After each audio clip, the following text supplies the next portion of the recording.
আমি এই কথা প্রথমেই বলতে চাই, সে যেদিন আমার বাচ্চাটাকে মারে এর পরের দিন সে উড়ালো কীরকম, তিনবারে তিনটা নিউজ উড়ালো।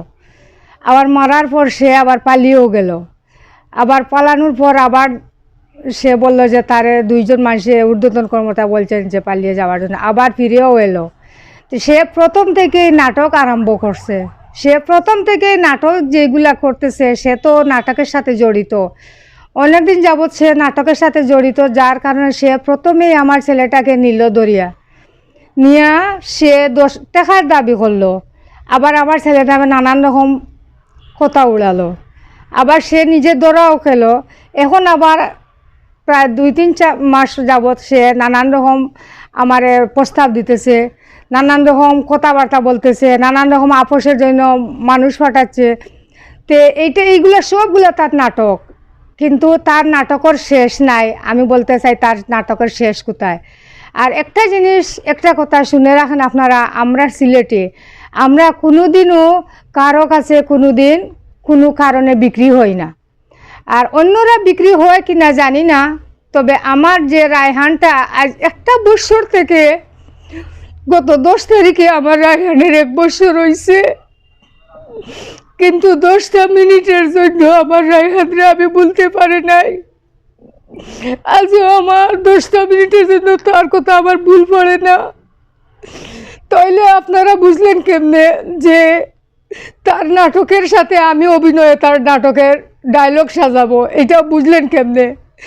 সে আমার ছেলেটাকে মারলো, আবার কলিজা ছিনিয়ে নিল। সে আমার কলিজাটাকে ছিনিয়ে নিছে কি, তারপর আবার সে আমারে নানান রকম কথাবার্তা বলে আমাকে বারবার ডিস্টার্ব দিচ্ছে। তবে আমি মনে করি তার এই নাটকটা, আমি কিন্তু নাটকে নাই, আমি কিন্তু সত্য বিচার চাই। আমি তার নাটকের সাথে নাই, সে তার নাটক করে যাও। আমি কিন্তু শুধু আমি বিচারটা চাই, এবং দ্রুত বিচারটা চাই, যাতে আমি আর দাঁড়ে দাঁড়ে ঘুরতে না হয়, আমি আর কোর্টে কাছারিতে মানুষের টেঙ্গে টেঙ্গে যাইতে না হয়।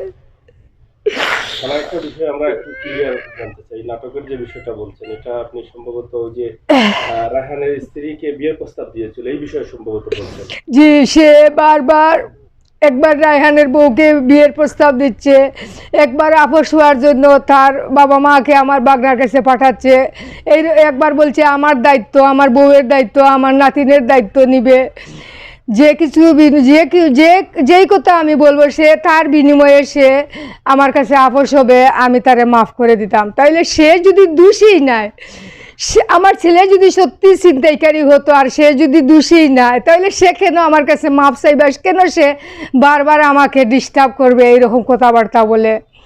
আর আমার ছেলেটাকে যখন সে দরিয়া নিল, সে টাকা দাবি করলো, তাহলে আমার ছেলে ছিনতাইকারী হলো কেমনে? সে তো নিজেই একটা চাঁদাবাজি।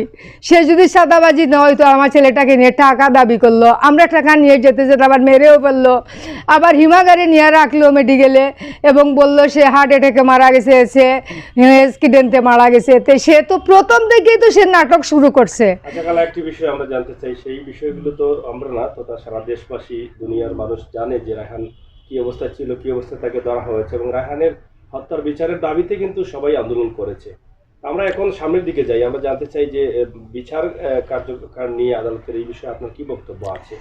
আমি আদালতে একটাই, আমি সবার কাছে, আমি শুধু দেশে বিদেশে এবং যত আইনজীবী, যত পররাষ্ট্রমন্ত্রী, স্বরাষ্ট্রমন্ত্রী, আইনজীবী, সবার কাছে আমি হাত জোর করে প্রার্থনা করে বলছি, আমি তার নাটকের মধ্যে নাই। আমি শুধু চাই এর দৃষ্টান্তমূলক শাস্তি হোক। যতজন আমার ছেলেরে মারার পিছনে ছিলেন, এই যে 6 জন আছেন না 5 জন আছেন এই জেল হাজতে, এবং নুমান আছেন বাইরে কি কোথাও জানি না, সে পলাতক, তাকে ধরে অতি শীঘ্রই তাকে ধরে বিচারের কাঠগড়ায় দাঁড়ানো করা হোক, এবং এদেরকে যতক্ষণ পর্যন্ত বিচারের কাঠগড়ায় না দাঁড়িয়ে, যতক্ষণ পর্যন্ত এদেরকে বিচারের আওতায় না আনছেন, ততক্ষণ পর্যন্ত দেশবাসী শান্তি নাই, আমার মনেও শান্তি নাই।